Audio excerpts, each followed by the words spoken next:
por exemplo, eu vou mostrar, pegar um exemplo dessa semana, né? O Alan dos Santos teve as suas conversas de WhatsApp vazadas para uma assessora de um ministro do STF. Ou seja, ela era uma fonte jornalística dele. Quem vazou isso? A Folha de São Paulo.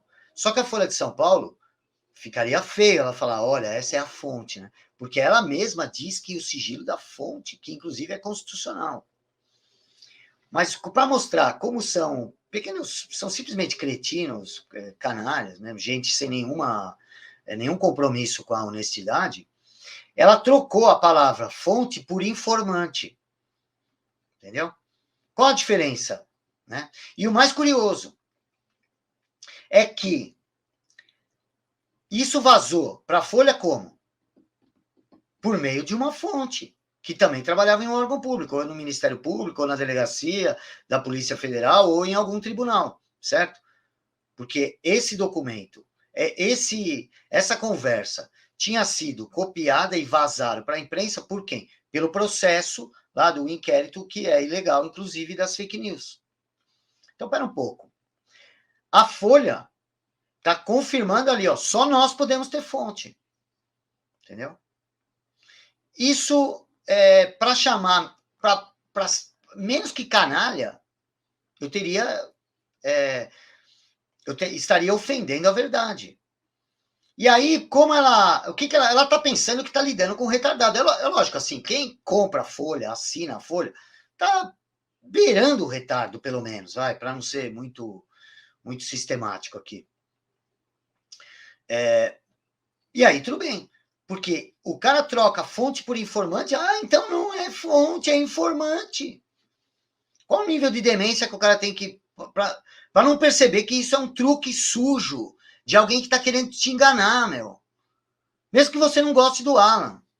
O cara está te enganando. Você está dando uma de otário. Só porque o cara, mas não gosta do cara, então eu vou ser otário. Você é otário, cara, e um dia isso vai chegar em você. Você vai ser perseguido assim. Então aproveito para dar toda a minha solidariedade ao Alan dos Santos, que vem sendo perseguido há bastante tempo, exatamente por quê? Porque ele incomoda a imprensa, ele tem mais audiência que esses porcarias aí. Com toda aquela estrutura, os caras fazem live lá, tem menos audiência que a minha, às vezes. Aliás, deixa eu agradecer, tem bastante gente, deixa eu ver. 685 pessoas, muito obrigado a todos vocês. Vamos dando like aí, pessoal, me ajuda aí a melhorar o meu engajamento. E aí você vê, esse exemplo é perfeito.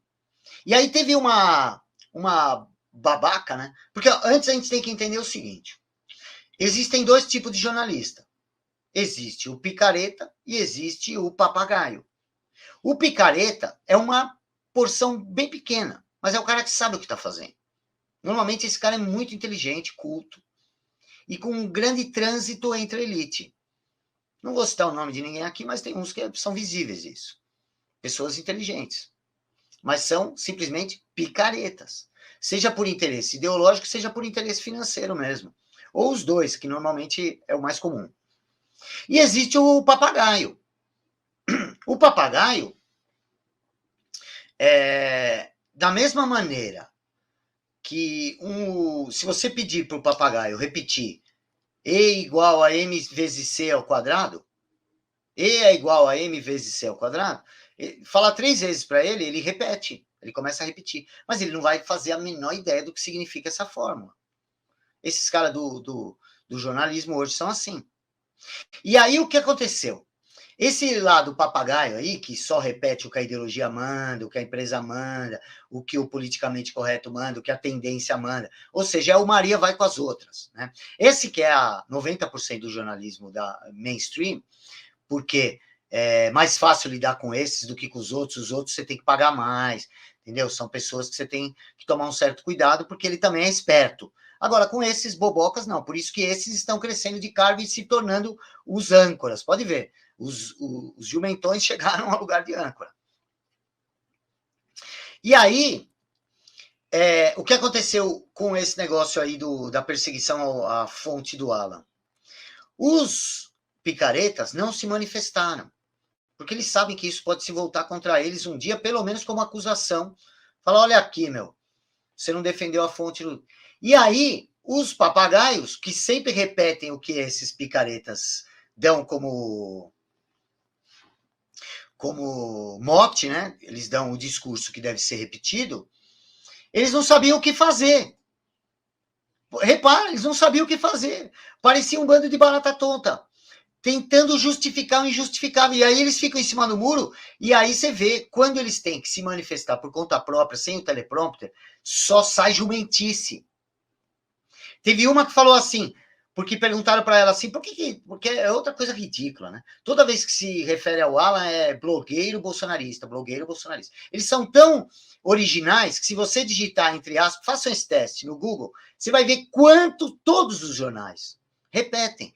Ou eles são papagaios simplesmente, certo? Ou eles estão achando que sai da cabecinha deles, aí é pior, porque significa que o horizonte de consciência de todos eles é minúsculo, né? Ou seja, são apenas robôs. Então eu dou a eles a chance de escolher. Dentro dos papagaios tem o robô e o papagaio, né? E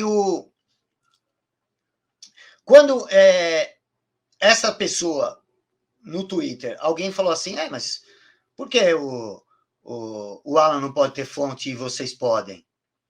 Aí, sabe o que essa jornalista respondeu? Falou assim, a diferença entre jornalista e blogueiro só os jornalistas sabem. Em outras palavras, ela disse que tem lugar de fala agora, né?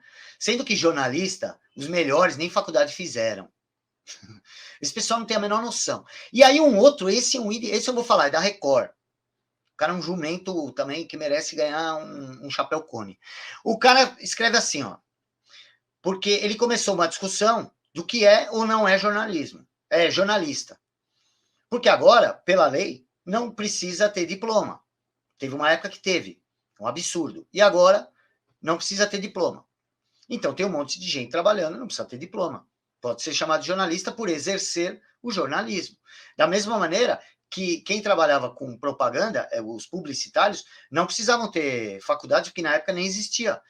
Então, era a execução da profissão de publicidade, era o publicitário. A mesma coisa para o contador. Tinha só um outro curso lá. Não tinha a faculdade de contabilidade. Então, esses idiotas são tão mente burocrática, tão limitada, tão medíocres, porque medíocre no significado próprio da palavra, né? Que é mediano, aquele cara na média, assim, meu, sabe? O cara é médio em tudo, aquele cara que tem 5, 6 amigos, sabe aquele cara que sempre tá abaixo dos outros, assim? Esse é o tipo que domina hoje redações e estúdios. E aí, esse daí veio e falou assim, quem decide existe discussão sobre o que é ou não jornalista, se precisa ou não de diploma. Eu acho que isso tem que ser discutido nas faculdades. É de uma estupidez isso daí, entendeu? Que beira a maldade já. O sujeito é tão burro que chega a ser mal. Né? Tudo bem que tem sempre malícia aí, né? Porque é a ideia de glamour, né? Eu sou jornalista. Cara, vou te falar um negócio. Grande merda você ser jornalista. Cara. Eu teria vergonha de trabalhar numa empresa dessa. Entendeu? Eu teria vergonha. Por quê? Vou falar, olha quem manda em mim. Um vigarista manda em mim. Em qualquer uma. Não estou falando em nenhuma empresa específica. Todas elas. Todos os grandes grupos de comunicação do Brasil são controlados por vigaristas. Gente aproveitadora que usurpou o poder do povo, que emburreceu, vulgarizou o povo e ainda pegou o seu dinheiro por meio de propaganda estatal. Eu não quero trabalhar. Eu teria vergonha de trabalhar com um cara desse. Entendeu? Vergonha. Vergonha mesmo, cara. Prefiro ganhar menos, bem menos. E não ter vergonha para quem eu trabalho, cara. Eu deito e durmo. Agora você não, você tem que, além de tudo, ainda tem que puxar o saco do cara. Se o cara mandar você falar alguma coisa contra a sua vontade, você vai falar. Por quê? Porque você criou um padrãozinho de vida em torno dessa babação de ovo aí dos teus chefes, e aí você é obrigado a se sujeitar, cara. Você está cada vez com a bunda mais no alto e a cabeça mais para baixo, entendeu? Então, desculpe o meu desabafo aqui, é que esse pessoal da imprensa fala, cara, eu não trocaria minha vida pela sua por 1000 vezes, cara. entendeu? Nem para diretor, para trabalhar para vagabundo. Aqui eu trabalho para gente que eu gosto, para vocês, ó. Os meus patrões, eu tenho milhares de patrões, graças a Deus, aí, ó. 710 pessoas agora são 710 patrões, entendeu? Então eu tô livre por isso, né? Então, você vê que essa ideia do rótulo, que eu fiz uma aula no curso sobre isso, que eles criam, por exemplo, que estão no Alan aí, blogueiro bolsonarista, blogueiro bolsonarista. Faça um teste no Google, você vai ver todos repetir igual. É coisa de macaco mesmo, é coisa de papagaio, macaco. É do reino animal, mas isso não é infra-humano, isso aí, entendeu? Né? Então, esse duplo padrão e a ideia de criar rótulo em tudo, porque é duplo padrão porque eles não usam rótulo para o outro lado. Né? Ninguém fala assim, a Mônica Bergamo, jornalista petista, a jornalista que trabalha para o Dória, entendeu? Ninguém fala isso. Agora, dos outros, eles falam, então é duplo padrão. Isso aí é coisa de quê? Cafajeste que tem duplo padrão, só quem tá querendo te enganar, né?